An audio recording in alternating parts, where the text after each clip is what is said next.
Okay, Coach, we are ready whenever you are. All right. As far as the injuries go, really the only one that didn't practice was Damian Wilson. And anyway, so that's what we had there. Look forward to the challenge of playing the Dolphins. Again, we know they're a good football team, well coached, and our guys have had a good week of practice, and we'll load up plane and head down there for tomorrow for the game. Whether yours time's yours. Go first to Adam Teicher. Go ahead, Adam. Hey, Andy, just checking on Tyreek. I know he's been back to practice after missing the one day. How's he doing? And you think he's going to be ready on Sunday? And also Clyde Edwards-Helaire. I know he practiced all week, but how'd he look this week? Both of them did good, so should be fine. Let's go next to Karen Kornacki. Go ahead, Karen. Hi, Coach. Okay. Just want to ask you about Miami's young quarterback, what you've seen from him. It looks like he seems to be growing week in and week out, but how would you evaluate him as you prepare for this game? Yeah, I'll tell you, you're accurate on that. I mean, he's getting better every week, and he's a good football player. We've prepared for him and Fitz. I mean, both of them, you have to do that, but primarily him. And, so you study him, and he's mobile, great arm, and good eyes. So good football player. Let's go next to Seren Petro. Go ahead, Seren. Coach, first one, I'll have a follow-up real quick after this. First is Willie Gay, the guy who steps in for Wilson if he can't go. I mean, I assume it. But. Yeah. I mean, you've seen Spags have got a bunch of different personnel groups, but Willie, yeah, I mean, you could say that, yes. Okay. And then just a question about philosophy, right? There's a conversation Mike Tomlin said the other day when they couldn't punch the ball in. If you can't get 1 yard, you don't deserve to win. Does that still hold true? I mean, I understand why a coach would say that and say to his team, particularly after a loss, that like, hey, we got to be better than that. But realistically, isn't the game more than just, kind of to shove each other around on the line the way maybe it was in the 70s? Well, listen, there's a point where you got to get down and get dirty there and be able to root people out. So we work on that, and sometimes it works, sometimes it doesn't. But when you really get down to it, when you have that kind of yardage, there's a time and place where you got to just bear down and be more physical than the other group, and that's how it goes. So I think that's what Mike was talking about, and that's always been a Pittsburgh thing, and really. We ask our guys to do the same thing. It's you got it out right there when it's short yardage like that. Let's go next to Matt McMullen. Go ahead, Matt. Hey, Coach. Travis Kelce named the Chiefs Man of the Year nominee yesterday. I was curious your thoughts on that and how proud you are of Travis for what he's done during his career here. Yeah, I think it's phenomenal. I mean, I've had a chance to be here and watch him grow. So, I mean, as some of you have, and just see where he's at now. I mean, the whole center that he's working on right now is a beautiful thing, and for our community, for kids, I'm proud as heck of him. So he does such good work in the community, like he does on the field. I mean, he's got a good heart, man, big heart. Got 3 hands left. We'll start with Aaron. Go ahead, Aaron. Coach, I think I know the answer to this one, but I'm going to ask anyway. Steph once said, going back to Cleveland, that the visiting locker room still smelled like champagne. You guys head back to Miami. Are you bringing any warm, fuzzy feelings with you, or is all business? Well, the one positive is we won't be in that same locker room, so we won't smell the champagne. Not that I'm not sure we had that in there, but I can't tell you there's any fuzzy feelings about it. It's just we got to play against a good football team, and that's how we've gone about it. So we'll be in a different locker room for sure. Yeah. Connect to Harold Kuntz. Go ahead, Harold. Andy, we're about to talk to Tyreek and Travis. I'm just curious, in the time that you've gotten to know them and they've been together, what do you feel that those guys have learned from each other about just being a good receiver? Yeah, well, I think Kels has been great for Tyreek, and probably likewise. I mean, Tyreek has that great energy, and I've said it before, I've never seen a fast guy that has the endurance that he has and the energy, and he lives on gummy bears. I mean, it's ridiculous. I look at a gummy bear and put on 5 pounds. He goes out and screeches with him. So it's jet fuel for him. Kels, they're such good friends, and they're very, very close. And I'd say E-Rob and Peter and Pat and all that whole crew there are very, very, very close, and they hang out together and do that with their girls. Last one, Nate Taylor. Go ahead, Nate. Andy, I know this is another week where you got a chance to look at DeAndre Baker. I'm wondering, could he be in a certain situation, much like you guys did with Travarius, where maybe he plays the last 2 to 3 weeks of the season and potentially you get a chance to see what he has in your system, perhaps maybe even being a possibility for the postseason if all goes well? Yeah, we'll just see how he continues to progress, and Spags will take a hard look at that as we go forward. But it's so hard right now. Young guy comes into this situation, and it's late, and he's asked to learn this complex defense, and he's working his tail off to do it. That's a tough ask, but we'll just see how it goes going forward. He sure looks talented out there. He moves around well. Glad to have him. Coach, we appreciate the time. Thanks for joining us. Thank you. All right, guys, we got Travis Kelce coming up next.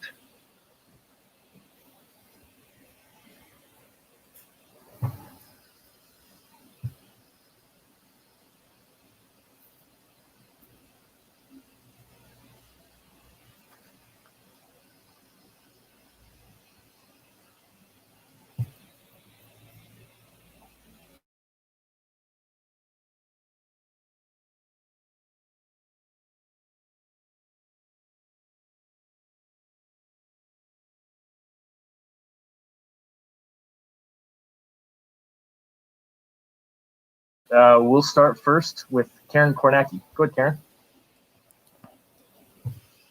Hi, Travis.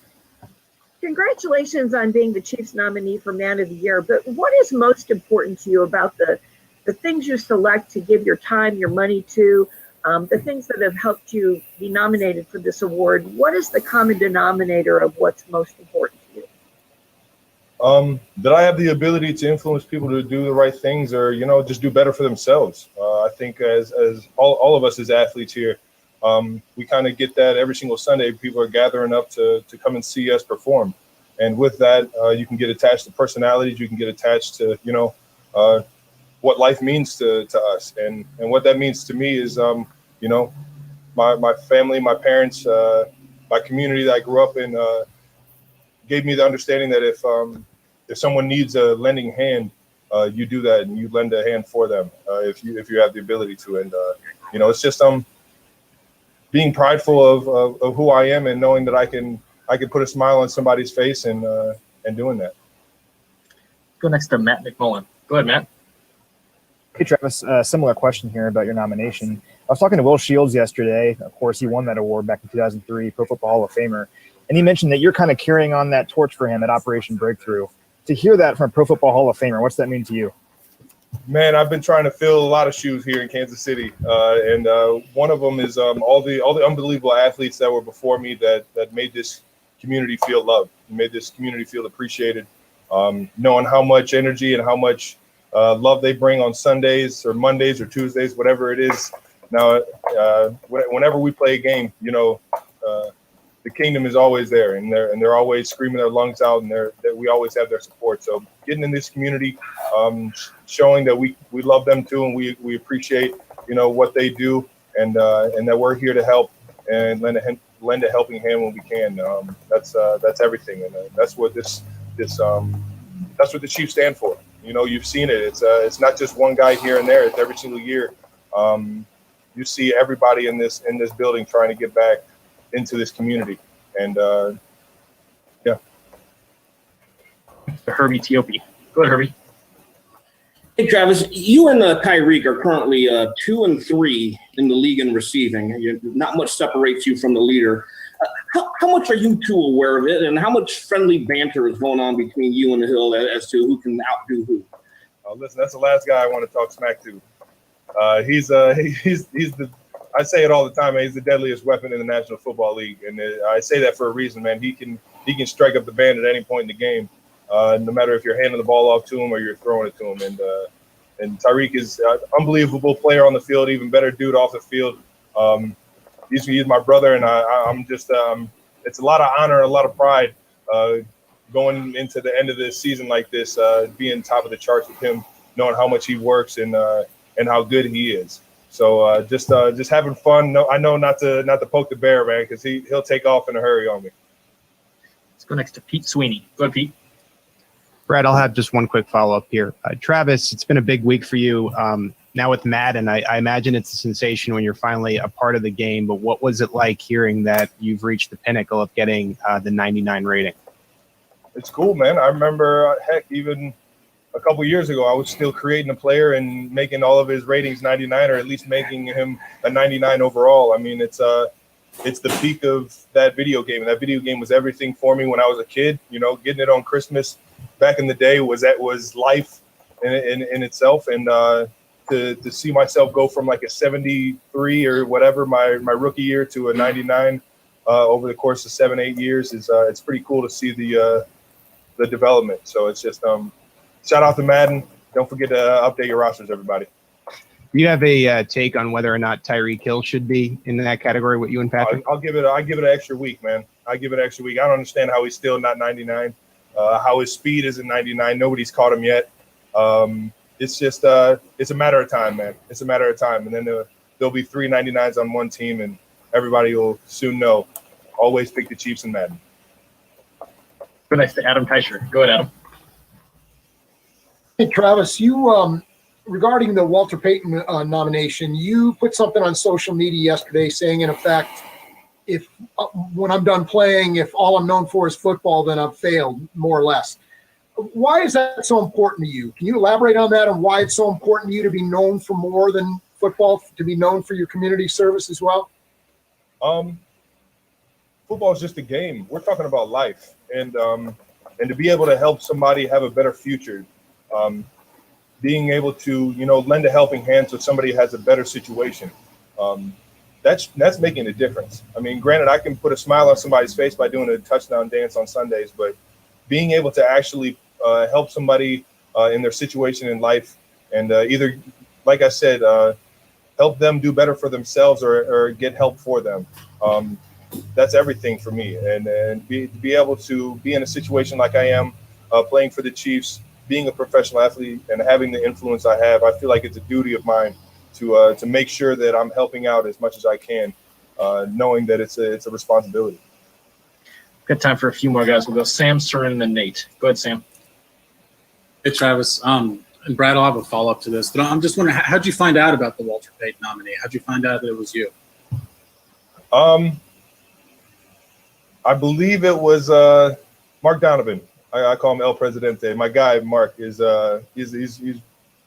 helped me grow in this organization in terms of being a professional and just having awareness about what's really going on.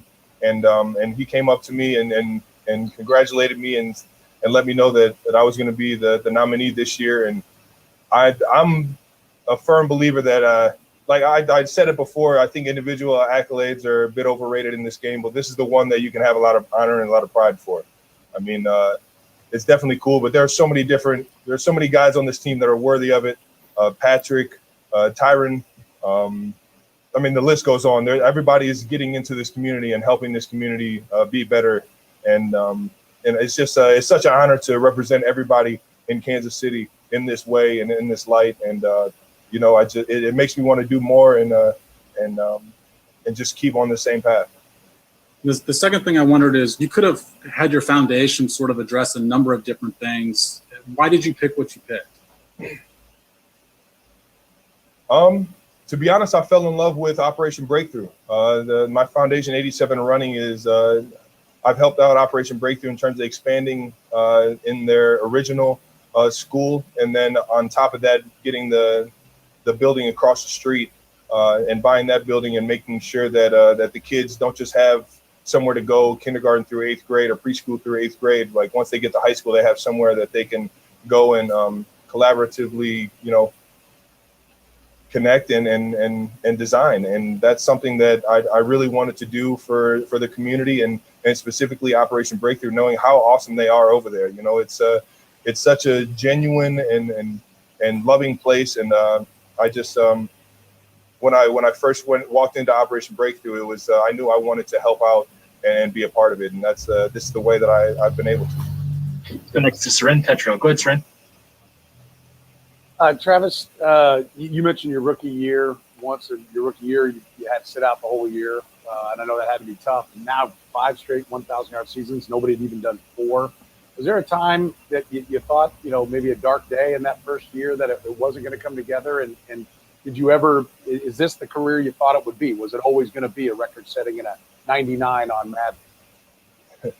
If you ain't dreaming bigger than you ain't dreaming big enough, man. I live by that right there, and there were definitely a lot of dark days, without a doubt. Even throughout the journey, outside of the college experience that I had, the first year in the NFL, the ups and downs that I had in the first couple years of my career, there's always that question of am I doing the right things? Am I taking care of business? And to have a routine of success, being able to trust the people around you, like Coach Reid, like Mark Donovan I named earlier, like Brett Beach, the guys that are putting the players together and the plays together to have players have success in this league, trusting that, and then trusting my ability to hear the fundamentals and hear the coaching and try and grow within all that. Trusting that is huge. And not everybody has that situation. I'm just very fortunate that I got to land here in Kansas City with the pieces that I did and the players that I did, because, man, I love it here. Well, Nate Taylor with the last one. Go ahead, Nate. Hey, Travis, I have 2 questions as well. I'll start with the first one. When you think about the way your college career ended, how often do you allow yourself to reflect about the maturity that has gone on in your life since then? And then, Brad, I'll have a follow-up. Well, as you get older, you live and you learn. You start to figure out what works, what doesn't work. What's meaningful to you, and what is your passion. And before I got removed from the football team in college, I don't necessarily know if I loved football. I loved to compete, but I didn't necessarily love football.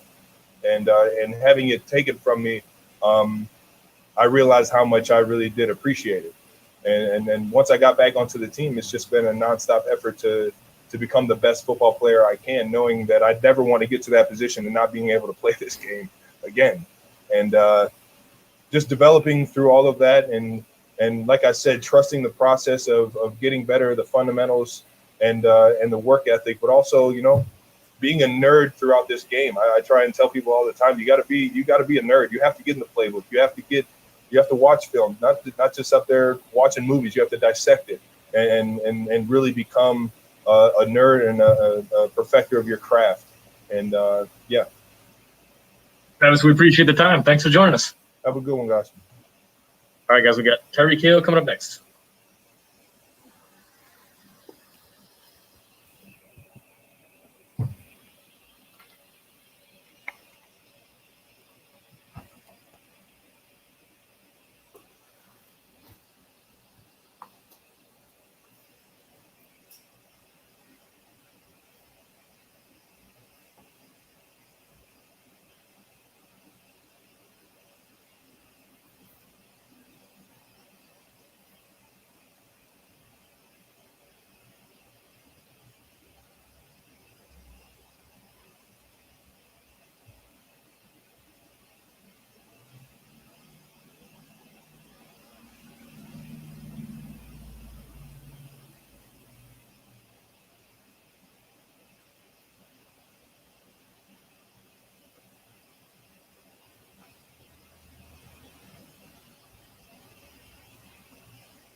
I say, Ma, I'm so sorry.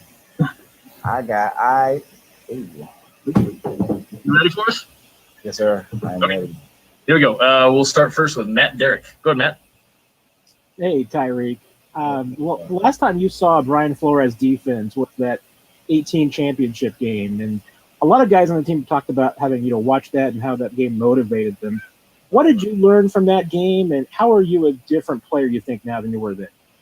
I don't know. I just feel like each and every year, you try to become a better player and like just work on your game. So, I mean, obviously that was what 2 years ago. So I feel like I've become a better hands catcher, a better route runner, and just better at just attacking the ball and just understanding coverages. So I feel like I'm better in all those aspects. Next to Herbie T.O.P. Go ahead, Herbie. Hey, Tyreek, you and Travis are 2 and 3 in receiving in the league, and you're not too far off from DK Metcalf. That's my best buddy. Between you and Kelsey, how much internal competition is going on between each other? And do y'all quickly look at the stats at the end of the game to say, okay, I'm like 3 behind you or 5 behind you? Nah, man. We don't too much get into stats. I feel like we try to pride ourselves on just winning the game. Now, granted, we all want to make the big play. Now, I'm not gonna say that, but as far as like looking at stats, man, we just want to win the game and just be the best and just help each other out. Be the best that we can be. So that's what football is all about. It's a team sport, baby. So that's why it's the greatest sport in the world. Next to Pete Sweeney. Go ahead, Pete. Hey, Tyreek, I know you're a big gamer. When you saw that Travis Kelce joined Mahomes' 99, what were you thinking? And do you believe that you should also be a 99? The first thing I was thinking was I'm going to have to deal with 2 99s, instead of just one now. Because believe this or not, my brother, like, he plays with the Chiefs, and I try to use, like, the trashiest team on Madden. I'm not going to say name, but, just having, 2 99s on this team is amazing. But just as far as gameplay, it sucks, man, because obviously Pat is amazing. And then you add Kelsey in the mix. It's just unstoppable, so it's crazy. I'm very excited for him. Go next to Nate Taylor. Go ahead, Nate. All right, I got 3 questions for you. The first is a lot of talk about going back to Miami. Just what is your favorite memory of being in Miami earlier this year that is not related to the game? And then when did you truly knew that you loved Madden, the football game, the video game? Oh, my favorite memory was going to Club Live, baby. Hey, yeah, turn up. Yeah, I'm gonna stick with that answer because I already said it. I was thinking it in my head. I didn't really want to say that, but I'm gonna stick with it. And what did you say about the Madden? When did you truly know that you loved playing the video game? Oh, so when I was a kid, man, my dad, he used to kick my butt in like Madden 04. When Vic was on the cover. Like my dad, like he bought me a PS4 one time, and like he never took it easy on me. Like he'll beat me like 100-0. I used to go crying to my mom and stuff like that. So that's when I was like, you know what? I'm gonna get great at this game, and I'm gonna beat you. Like 3 years later, I just ended up beating him. So now it's like flip now. Now I'm beating him 100-0. So it's all right. Hey, I do my son the same way too, though. I beat my son all the time in Madden, man.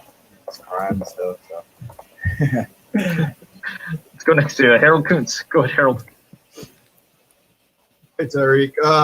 Receivers coach, Greg, he was discussing how he uses Travis and some of the film work that you guys use. I'm just curious, what is it like watching Travis, do his craft and learning from Travis? And what do you also learn about Travis just off the field as a man, because you guys are just such good friends? Well, obviously he's a tremendous teammate, but he's very selfless. You know what I'm saying? He goes out each and every day and works hard at practice. Competes, and he pushes us. And he's a great leader for us. And as far as watching tape in the film room, D-Lou does use specific routes. Kelsey is very good at. Because we like interchange routes all the time. So Kelsey, like for him to be his size and like he's very nimble, and very light on his feet, for a guy of his stature. So I was like, when I first got here, I was like, man, this big guy can run routes. Like, are you serious? But dude is crazy good. Like, Kelsey is crazy good. Go last to Seren Petro. Go ahead, Seren. Tyreek, Andy Reid said earlier in the week, the topic of the backflip came up, that he was maybe going to chat with you. I'm curious, has he talked to you? Is the backflip still on if you're open, that we're still going to see it, or any adjustments to when we might see it, maybe after you score? Is that still going to be part of the repertoire? And I feel like all your questions be like, just, you know what I'm saying? But yeah, I just feel like, Coach Reid, like he just goes out there, and just lets us like be free spirit and just play the game. You know, now will I stop doing backflips because it is dangerous? You know, I will stop doing backflips. You know, I just go back to the peace sign, baby. You know, so yeah. Tyreek, we appreciate the time. Thanks for joining us. That's it. That's it. Easy. I was ready, man. Jesus. All right, guys. 1 second here, and if you have any questions, I'll take them.